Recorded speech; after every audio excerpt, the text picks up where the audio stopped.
Wide Wargamers, Omega Warlord, and we're back. Now I've got the next series on our how to play, and I'm going to talk about vehicles today. Okay, we've talked about the different phases of the game, how some of the units interact. Vehicles are their own special case. All right, I'm not going to go every single unit type, but I'm definitely going to go over vehicles. We're going to talk about movement, we're going to talk about shooting at and shooting with, and we're going to talk about assaulting vehicles. Now, in this one, I'm only going to worry about kind of the tracked vehicles kind of thing. I'm going to do walkers and then super heavies later. But so it's going to be a kind of a brief one. Hopefully you guys can understand it, and I'll catch you as soon as I show you how to start with vehicles. Hey guys, so I've got two examples of tanks I'm going to use in today's lessons for you. Okay, here on the left hand side of the screen I've got a Land Raider, all right, Chaos Space Marines, yay. And then next to it I have a Vindicator, and I've got two different tanks to show you some different ideas. Now first let's talk about the movement phase when it comes to tanks. Similar to infantry and other units, tanks are affected on how they shoot by the way they move. Now tanks can move 12 inches, okay? Woo, 12 inches. But the idea is the further you move, the less you're gonna shoot. So typically people will move them 6, they'll move them 12, depending on what they need. So that's the basics of it on movement. Now, when it comes to difficult terrain, they don't take difficult terrain like normal. They'll just roll 1 dice. It's a dangerous terrain test. And on a 1, they're immobilized. That's it. So it's pretty simple when it comes to movement, all right, as far as vehicles. One thing to keep in mind, all right, and I'm going to show you this on screen, is that when a tank pivots, it does not count as any form of movement, okay? So you can sit right here, and let's say that I want to shoot something back here, flip around, that did not count as me moving, alrighty? So that's the basics there. A tank can pivot as many times as it wants to, as it's moving through its paces, okay? It can moonwalk or do whatever it wants to do, but a pivot does not count as moving, and it can even pivot after moving, okay? So it can face in a different direction. Now, let's talk about shooting with tanks. Here's how it works. So a tank that doesn't move can fire everything, yay. Easy, okay? A tank that moves at what's called combat speed, or typically 6 inches, can fire 1 weapon at ballistic skill, and the rest have to snap fire. A tank that moves at what's called cruising speed, or typically 12 inches, is going to fire all its weapons snap fire. Now there are some special rules such as fast vehicles, or power of the machine spirit, or other special rules that can come into play to differentiate that. But that's the basics as far as movement. Now let's talk about some of the guns and how they fire, and this is why I've got the Land Raider out for you along with the Vindicator. On the sides here we have what's called sponson weapons. Now sponson weapons can rotate 180 degrees, if not maybe a little further, around the tank, and they can only fire within that arc. We call that a weapon firing arc. Now that, you know, hasn't existed in the rule book for a while, but it is kind of how it works. So I can fire anywhere this line and forward, okay, with this sponson weapon. It cannot shoot through itself, okay? That's kind of the idea. This other sponson weapon, same idea. And up top we have another weapon, okay, that has a similar rotation. Typically, the weapon can fire based on the model, so I can fire all the way that direction to all the way that direction, okay? Now, on a different model, such as the Vindicator, you've got what's called a hull-mounted weapon. And what we do for that is it's said to have a 45-degree firing arc, which means basically from the center you got 45 degrees that you can look, or a 90-degree angle and split it in half. Yay, math. Okay, and that's about your firing arc. That can get subjective from time to time, but that's basically how it works. Okay, so when it comes to a hull-mounted weapon, you need to make sure you're kind of pointing in the direction you want to go, whereas the sponson weapons, they have a much broader, okay, idea. So that can lead to blind spots in the tank. For example, in the Land Raider, this little triangle up front, these weapons can't get to. Okay, and a lot of times on these sponson weapons as well, you're going to be able to, you know, point this way and still kind of give it a 45, so you've got some sort of firing arc. Pretty simple to do with tanks. Okay, and that's shooting with tanks. The next thing you need to know about shooting with them is distances are measured from the gun itself, not from the front of the tank, but from the actual physical gun.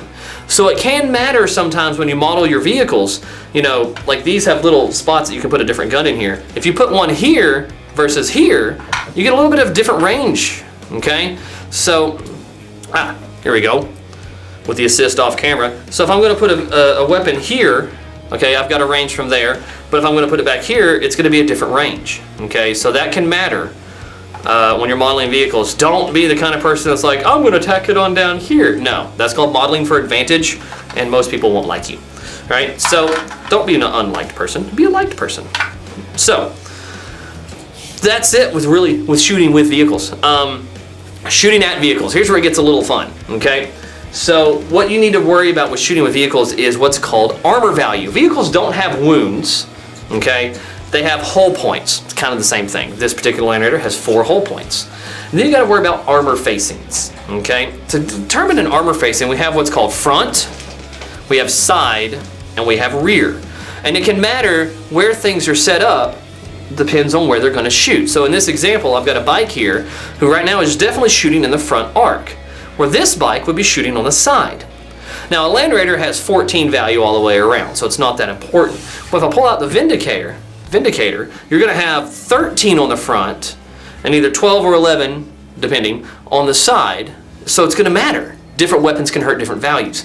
If you get a guy who's kind of out here and it's like, I'm not sure which side that you're actually on, then you know, it can get a little subjective. One thing that we like to do is we'll take maybe a template if it's close, and we'll kind of draw the line, and let's see, we draw the line from back corner to corner, we ignore the blades. Draw the line from corner to corner, and he's laying, oh, he's in the side arc in this particular case. Okay, if he's over here, he's in the front arc.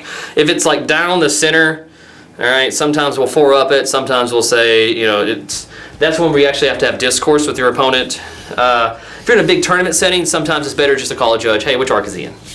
And that way nobody, you know, it's an impartial agreement, nobody's really gets hurt about it. But you fire at the vehicle, and the thing is, you roll a hit, and then you take the weapon's strength and roll a dice. So let's say I fire at the side armor of this with, not that he has one, but like a strength 8 weapon. Okay, so I hit it, I'm gonna roll, I get 8 plus 2 is 10. Now we gotta compare the values. So the side armor is 12 in this case, just for our demonstration. And so it's strength 8, armor 12, so I need a 12 to glance the vehicle or take 1 hull point. Higher than that, we get to roll in the penetration chart. In this case, I got a 2, so 8 plus 2 is 10. I didn't do anything to the vehicle.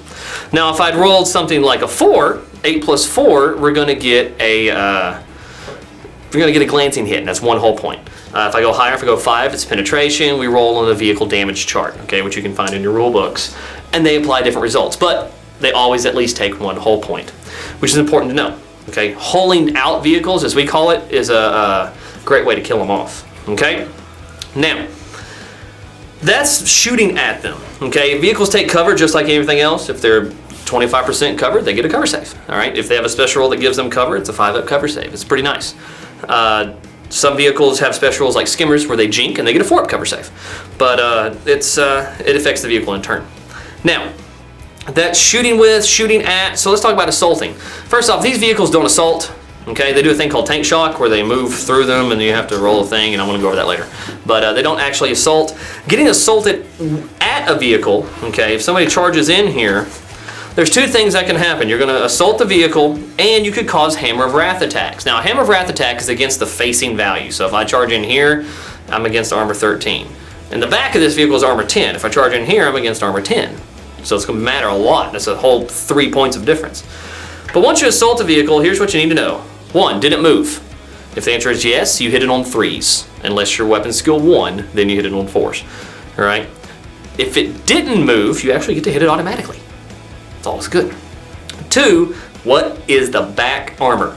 That's what you're hitting. You could be up here in the front. I know it doesn't make a lot of sense, but you're chipping at the front armor and hitting. No, it's like, think of it as they're finding the little weak points in the armor and they're going to attack there. Okay, so you hit the back armor. And then you just roll to hit like normal. It's just like a normal assault, only you have the back armor value. So if you're strength 4, say these guys are strength 4, attacking the back armor, which is 10, they need a 6. I got a 3, I got a 5, I got a 2, I got a 6. There it is. Okay, that one actually would cause damage. The other thing about vehicles, you can use grenades. Grenades have different properties depending on what they are. Typically, you're just going to see crack grenades, which are strength 6. You get 1 attack, or Melta bombs, which are strength 8, unwieldy, so they go initiative 1, you get 1 attack. And that's about it as far as assaulting vehicles. So just as a quick recap, shooting, hull mounted, you got 45 degrees, 90-degree angle like that, okay, it matters where you're pointing. All right, when you got the sponsons and all that kind of stuff, okay, however it kind of looks, and most people are pretty lenient. Hey, can I hit this? Yes, okay, pretty easy. Moving, 6 to 12, remember there's combat and cruising speed. One thing I didn't go over, this is why I do a recap. is if you go 6 inches, you're still at combat. If you go 6.1111 inch, you're now at cruising. Okay, so if you move 7 inches, it's not like, oh, part way. All right, but 6.111, you're now cruising. Okay, so that's as far as their movement. Okay, shooting width, measure from the actual weapon. Okay, you don't actually measure from the tip of the vehicle like you would that. You measure from the weapon. Oh, also, instead of shooting, the vehicle has a cool thing. You know how infantry run? Well, they go flat out. They just go another 6. Unless they're like a fast vehicle or a skimmer, and that's rules that are covered out. There's that, and that means they don't get to shoot if they do that. So measure from the gun, line of sight from the gun, distance from the gun, all that kind of stuff, and then it can fire depending on how it moved. In an assault, you hit the back armor and hammer wrath against what you're facing. And that's really about it. So I hope that it helps clear up some vehicle stuff. If you really have trouble figuring out the arcs of the armor value facing, you know, take a tape measure, you can draw it across and extend it out, but even then sometimes they bend.